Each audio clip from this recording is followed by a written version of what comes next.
नाटक पढ़ेंगे अथवा देखेंगे तो आपको लगेगा कि भारतेंदु ने जिस समय ये चीजें लिखी हैं और आज हमारे समय में कहीं हम कोई खास परिवर्तन लक्ष्य नहीं कर। वही अंधेर नगरी और वही चौपट राजा आज भी हमारे बीच मौजूद है। हम उसी नगरी में रह रहे हैं, वही स्थितियां हैं और वैसे ही सारा राजतंत्र कार्य कर रहा है। तो इस नाटक को आपकी सुविधा के लिए जो हमारे बीच अहिंदी भाषा भाषी बच्चे बैठे हुए हैं उनकी सुविधा के लिए मैं बता दूं कि अंधेर नगरी नाटक में एक महंत जी हैं, गुरु जी हैं, वे अपने 2 चेलों के साथ भ्रमण करने निकलते हैं और उनको एक सुंदर नगर दिखाई देता है। तो महंत जी अपने चेले से कहते हैं कि बेटा ये बहुत सुंदर नगर है और यहाँ तुम जा करके भिक्षाटन करो। तो वो शिष्य जाता है और उस नगरी की जो उसमें अंधेर मची हुई है उस नगरी में, उसको देख करके वो बहुत मगन होता है।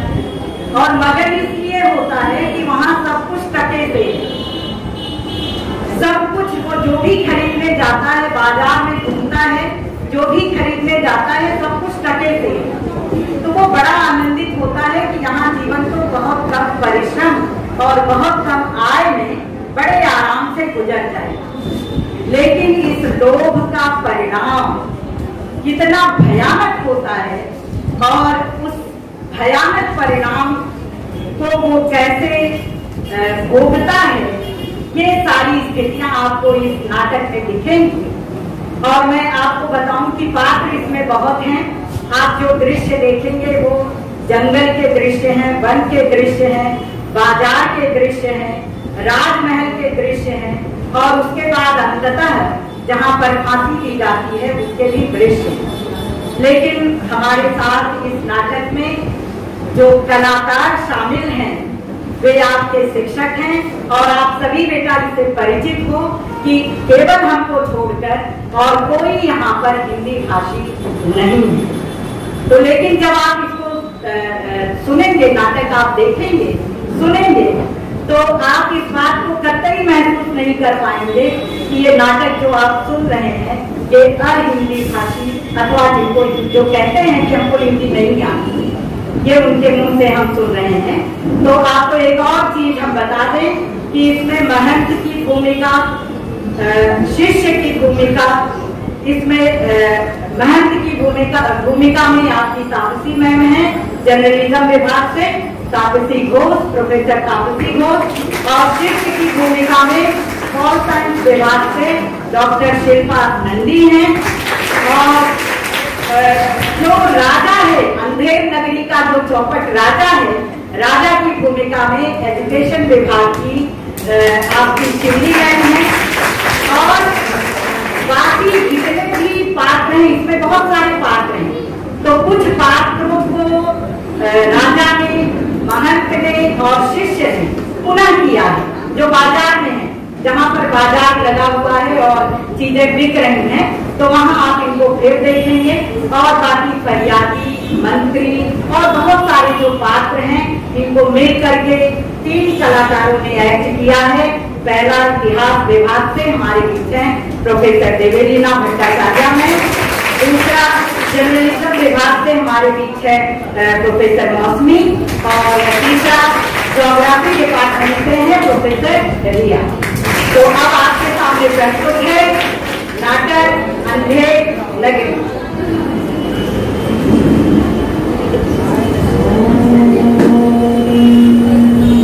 पहला दृश्य, महंत जी अपने 2 चेलों के साथ गाते हुए आते हैं।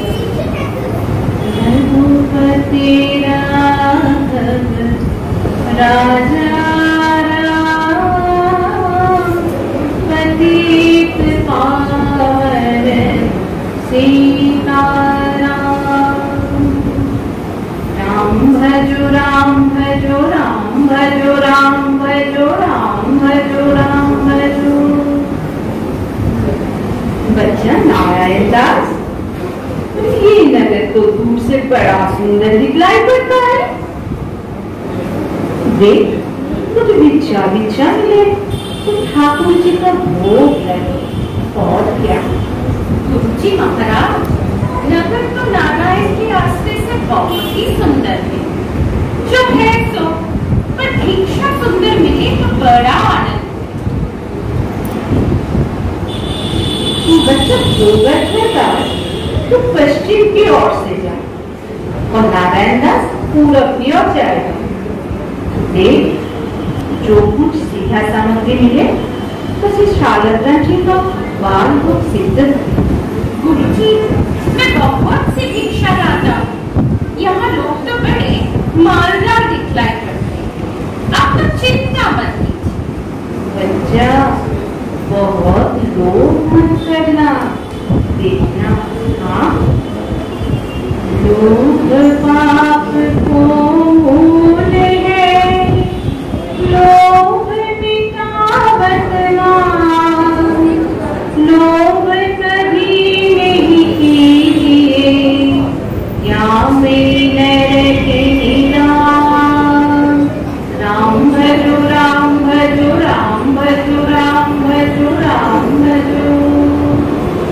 दूसरा दृश्य बाजार।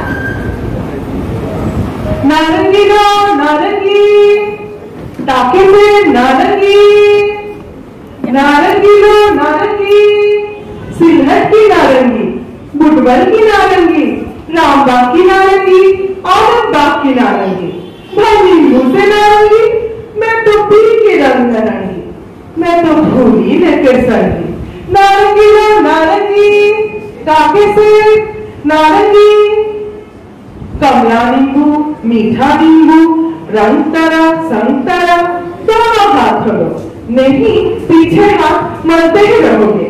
नारंगी लो नारंगी, टाके से नारंगी। जलेबियाँ गर्मा गर्म, ले सेब, इमरती, लड्डू, गुलाब जामुन, खुरमा, बुंदिया, बर्फी, समोसा, पेड़ा, कचौरी, दाल मोठ, पकौड़ी, घेवर, गुपचुप, हलवा, ले हलवा, हलवा मोहन भोग, मैंगर, कचौरी, कचाका, हलवा गरम चलाका, घी में गरम, चीनी में तरातर, चाशनी में चमचम, ले मुरे की लड्डू, जो खाए सो पछताए, जो ना खाए सो भी पछताए। रबड़ी कराका, पापड़ पराका, ऐसी चार हलवाई, जैसे 36 को है भाई, जिसके जैसे कलकत्ते के वेफर मंदिर के बिक रही, वैसे अंधेर नगरी के हम, सब सामान ताजा, खाजा लो खाजा, टके से खाजा। ये धनिया, मेथी, स्वा, पालक, चोराई, बथुआ, कड़ू, नोनिया, टके से, कुल्फा, कचरी, चाला, सरसों का साग, मसाले, मरचा, ले बैंगन, लौकी, कोहरा, आलू, अरवी, पंडा, नेनुआ, सूरा, राम करोई, मूरत, टके से, ले आदि, मिर्चा, लहसुन, प्याज, टिकोरा, ले फालसा, फिरनी, आम, अमरूद, नींबुआ, मटर, मुर्गा, जैसे काजी वैसे बाजी, ले अरकजी, टके से बाजी, ले हिंदुस्तान की मेवा, फूट और फल, टके से। चूरन ले लो, चूरन ले लो, चूरन अमर वेद का भारी, जिसको खावे कृष्ण मुरारी, मेरा पाचक है पचलोना, जिसको खाता साम सलोना। चूरन अरे चूरन बना मसालेदार, जिसमें कच्चे की बाहर, मेरा चूरन जो कोई खावे, उसको तोड़ के कभी खावे। चूरन ले लो, अरे हिंदू चूरन खाना, विनायक चूरन खाना, चूरन जब से हिंद में आया, इसका धर्म सभी घटाया। चूरन ऐसा हट्टा खट्टा, पीना साफ सभी का खट्टा। चूरन ले लो, अरे चूरन अमल सब जो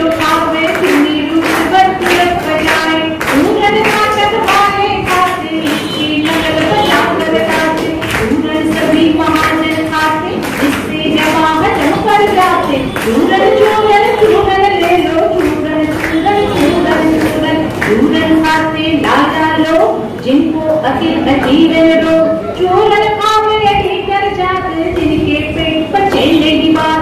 चूरन साहेब लोग जो खाता सारा हिंद हजम कर जाता। चूरन पुलिस वाले खाते सब कानून हजम कर जाते। ले चूरन खाते बेचा टके शेर, बेचा टके शेर, टके शेर, बेचा टके शेर। मछली ले लो मछली टके से, ताजा ताजा मछली ले लो टके से, टके से। आटा, दाल, लस्सी, नमक सब टके से। घी, चीनी, मसाला, चावल ले टके से।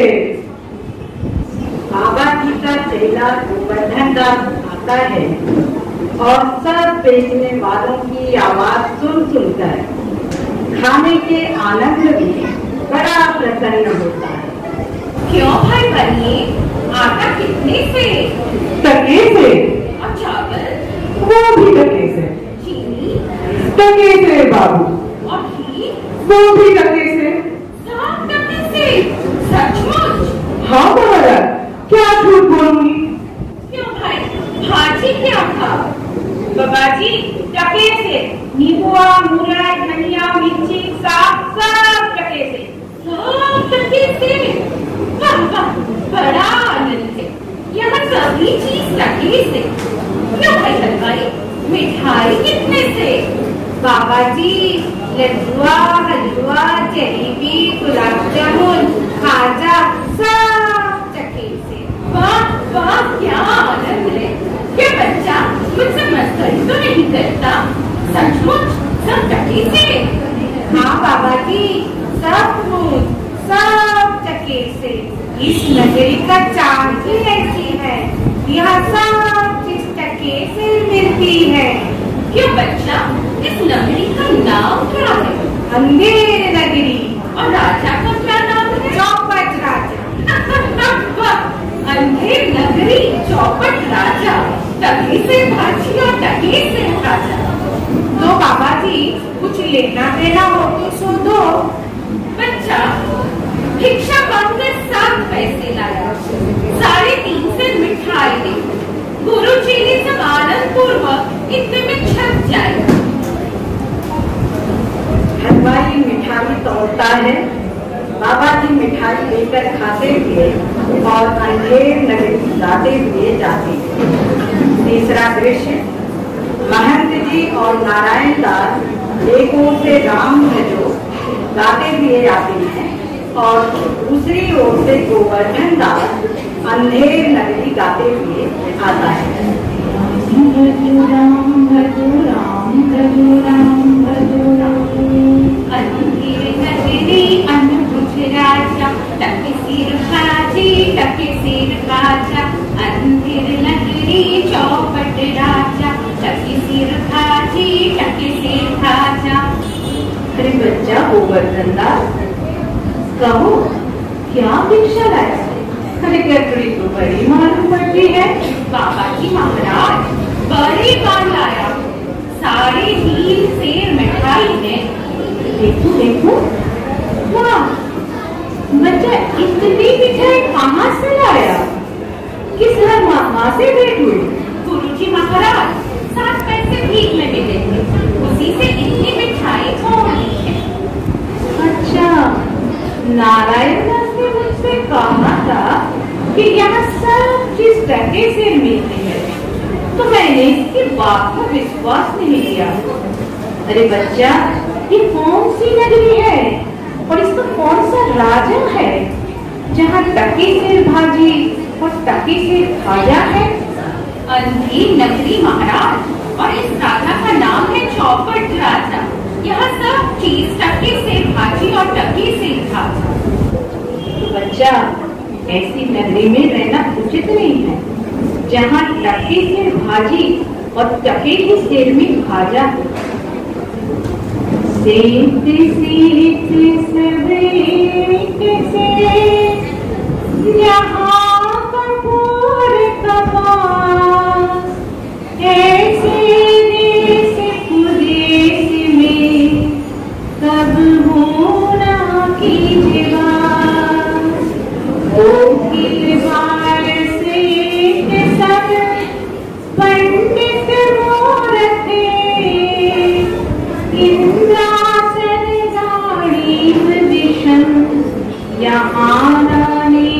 यूपी में बसी ऐसे देश नहीं, कनक बेच जो होए, रहिए तो दुख पाइए, प्राण दीजिए बच्चा। चलो यहाँ से, ऐसे अंधेर नगरी में 1000 मन मिठाई मुफ्त की मिले तो किस काम की, या एक क्षण नहीं रहना। जी, ऐसा तो संसार भर में कोई देश ही नहीं है। 2 पैसा पास रहने से बजे में पेट भरता है।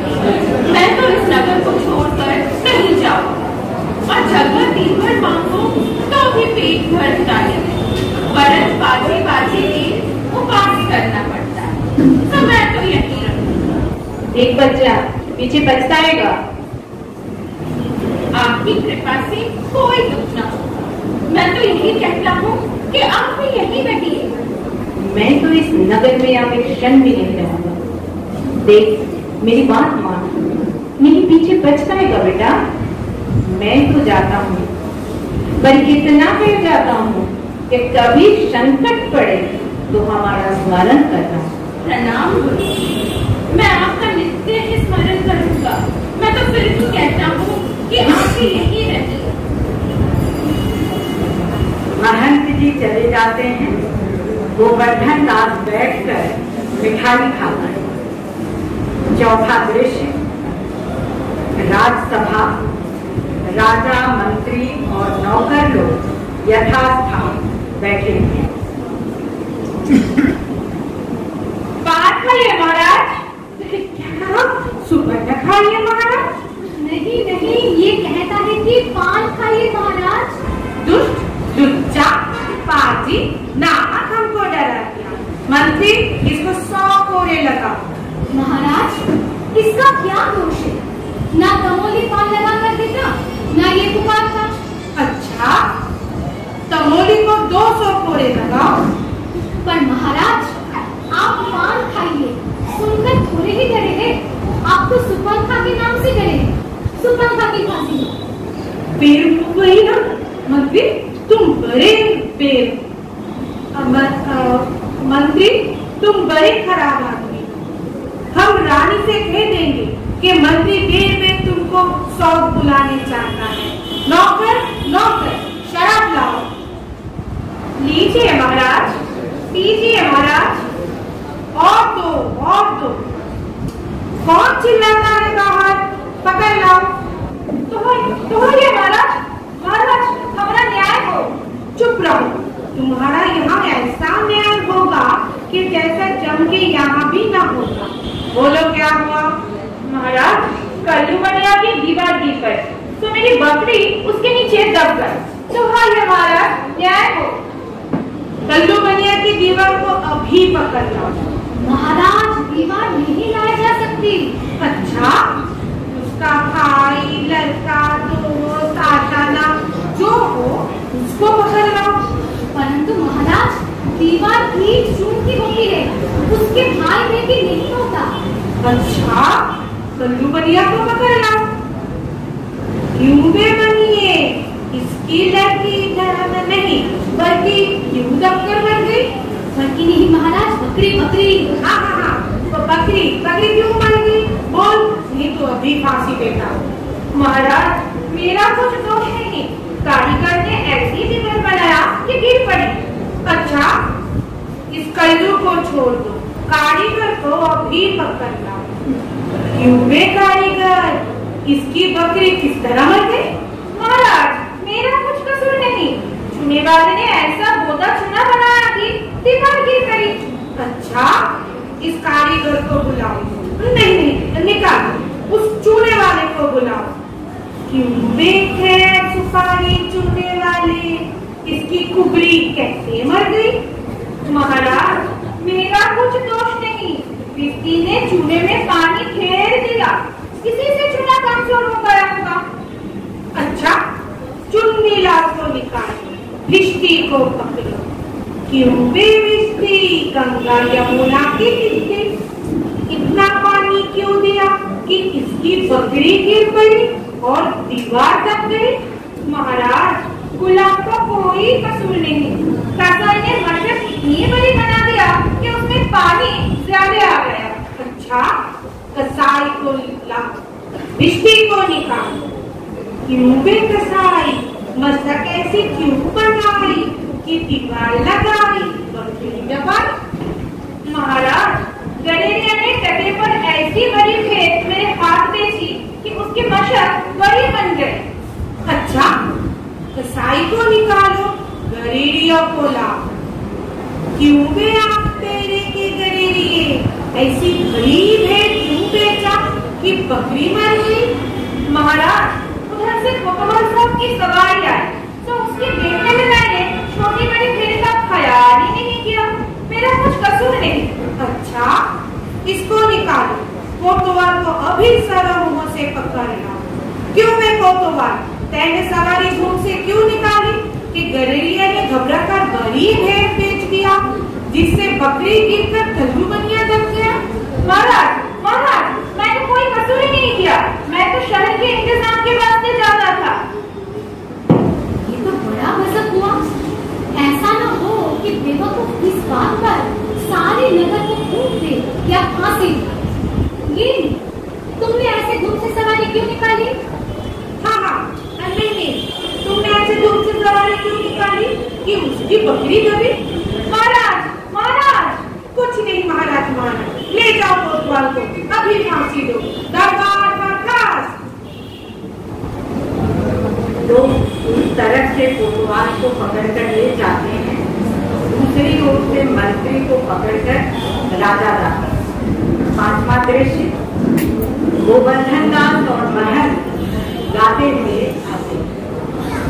अंधेर नगरी अनबुझ राजा, टक सिर खाजी टक सिर खाजा। नीचे ऊंचे सब एक ही ऐसे, जैसे घड़ुए पंडित तैसे।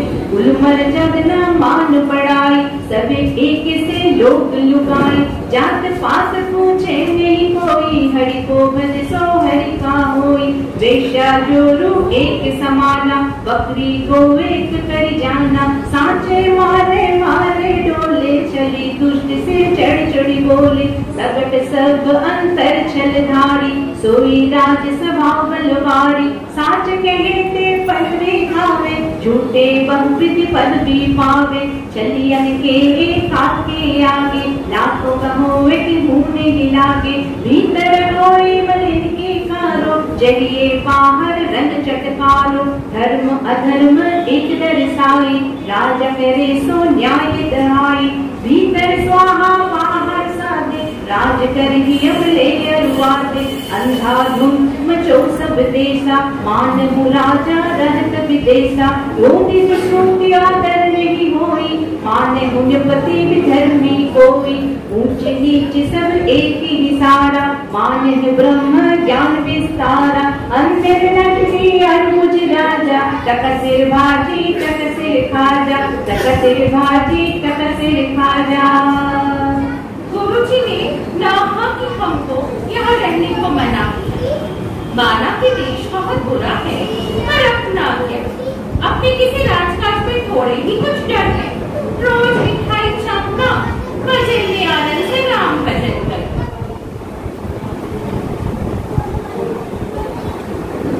गोवर्धन दास मिठाई खाता है, चार प्याले चार ओर आकर उसको पकड़ लेते। चल बे चल, बहुत मिठाई खाकर उतारा है, आज पूरी हो गई। बाबा जी चलिए, नमो नारायण कीजिए। ये आफत कहाँ से आई? अरे भाई, मैंने तुम्हारा क्या बिगाड़ा है जो मुझको पकड़ने को? आपने बिगाड़ा है या बनाया, इससे क्या मतलब? अब चलिए, फांसी चढ़िए। फांसी? अरे बाप रे बाप, फांसी? मैंने किसकी जमा लूटी है कि मुझको फांसी? मैंने किसके प्राण मारे कि मुझको फांसी देते हो? आप बड़े मोटे हैं, इस बात पे फांसी होती है। मोटे होने से फांसी? ये कहाँ का न्याय है?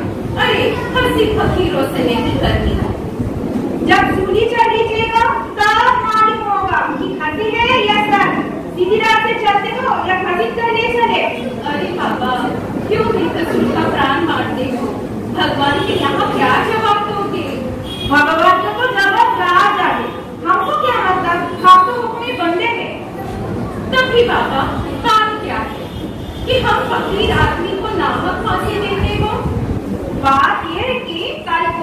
को फांसी का हुक्म हुआ। जब फांसी देने को उसको ले गए तो फांसी का फंदा बड़ा हुआ, क्योंकि कोतवाल साहब दुखते हैं। हम लोगों ने महाराज से अर्ज किया, इस पर हुक्म हुआ कि मोटा आदमी पकड़कर फांसी दे, क्योंकि बकरी मारने के अपराध में किसी न किसी को तो सजा होना जरूरी है ना, नहीं तो न्याय कैसे होगा। इसी बात से तुमको ले जाते हैं कि कोतवाल के बदले तुमको फांसी दे। तो क्या और कोई मोटा आदमी इस नगर में नहीं मिलता जो मुझे अनाथ फकीर को फांसी देते हो? इसमें दो बात है। एक तो नगर भर में राजा के न्याय के डर से कोई मोटाता ही नहीं, दूसरे और किसी को पकड़े तो वो ना जाने क्या मत बना दे कि हम ही लोगों की सिर कहीं ना कह रहा है।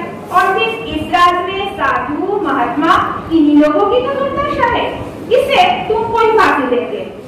हाय हाय हाय, तो भाई परमेश्वर की, अरे मैं नाहक मारा जाता हूँ। अरे यहाँ बड़ा ही अंधेर है। अरे गुरुजी महाराज का कहा मैंने न माना, उसका फल मुझको भोगना पड़ा।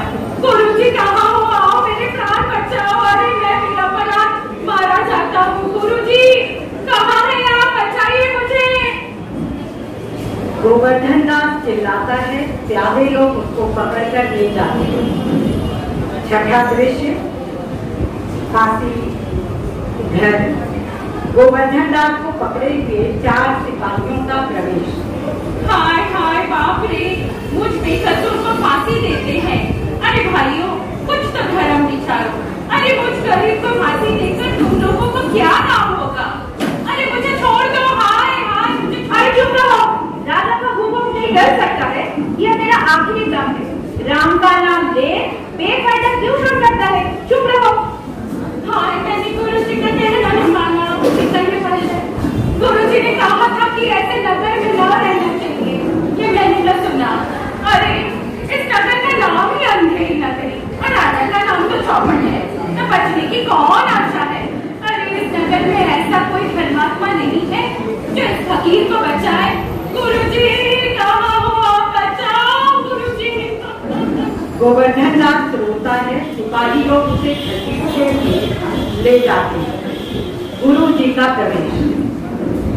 अरे बच्चा गोवर्धन दास, बेटा तेरी ये क्या दशा है? गुरुजी, दीवार के नीचे बकरी दब गई, तो इसके लिए मुझे फांसी देते हैं। मुझे तो बचाइए मुझे आप। अरे बच्चा, मैंने तो पहले ही कहा था कि ऐसे नगर में रहना ठीक नहीं, मैंने मेरा कहना नहीं सुना। मैंने आपका कहना नहीं माना, उसी का ये फल मिला। आपके सिवा अब ऐसा कोई नहीं है जो रक्षा करे। मैं आप ही का हूँ, आपके सिवा और कोई नहीं महाराज। कोई चिंता नहीं, नारायण सब समर्थ है। अरे वो सुनो, मुझको अपने शिष्य को अंतिम उपदेश देना है, मुझे देने दो। तुम लोग तनिक किनारे हो जाओ। देखो, मेरा कहना ना मानोगे तो तुम्हारा भला ना होगा। जी महाराज, हम लोग हट जाते हैं, आप बेशक उपदेश कीजिए। सिपाही हट जाते हैं। गुरु जी चेले के कान में कुछ समझाते हैं। तब तो गुरुजी हम अभी फांसी चढ़ेंगे। नहीं बच्चा, मुझको चढ़ने दे। नहीं गुरुजी, हम ही फांसी चढ़ेंगे। नहीं बच्चा, हम अरे इसे ना समझाया नहीं मानता। हम बूढ़े बड़े, हमको चढ़ जाने दे फांसी। स्वर्ग जाने में बूढ़ा क्या, जवान क्या, आप तो सिद्ध हो। आप तो गति अगति से क्या, मैं फांसी चढ़ूंगा। इसी प्रकार दोनों उज्जत करते हैं। सिपाही लोग परस्पर चकित होते हैं। भाई ये क्या माजरा है, कुछ समझ ही नहीं पड़ता। हम भी नहीं समझ सकते ये कैसा कर रहे हैं। राजा, मंत्री और कोतवाल आते हैं। ये क्या गोलमाल है?